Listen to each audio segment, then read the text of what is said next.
Nĩ thabarĩ ya mũthia ya mũtumia ũraganwo ta mũndũ mumando mũratana ũrare na ũgĩ mũingĩ na andũ a nyũmba aratana atongoria mekinyia kũmũhe itĩo ciao cia mũthia. Ciana ciake itongoretio nĩ ndagitari Dan Gikonyo maririkana mami wao na wendo mũingĩ. And that amazes me that she had enough love for everybody. But one thing that nobody has mentioned is a special love she had for reverends of the church. She was a great admirer and loved people of God. There is no reverend who worked in this area that she did not know by name. Maito, be assured that we will keep the faith and perpetuate the legacy you have bequeathed us of godliness, love, and respect for each other. And she always would say in Kikuyu, Gai ake kuhe hinya, ogekihota.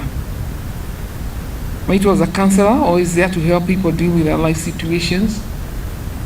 There are many families that you'll never know that Maito intervened in their relationships when they were sour, because she was very confidential.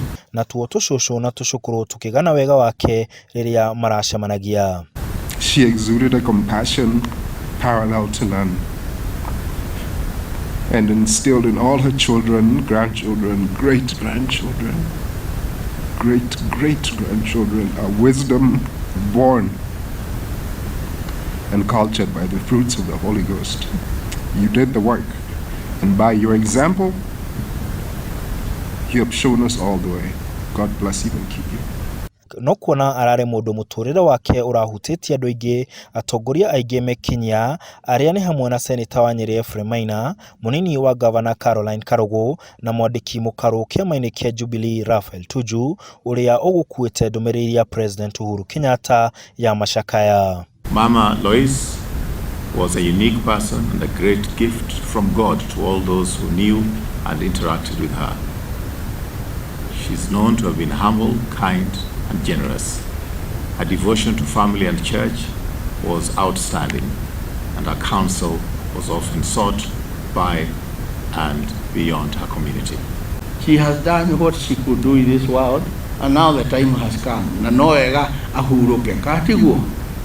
Nikio otorea Daudi ekire, I would ask the family ke to chokerie mwathani ngatho na Ngai ni akumurathima. You can tell the character, especially of a woman, by the caliber and the quality of children that they raise.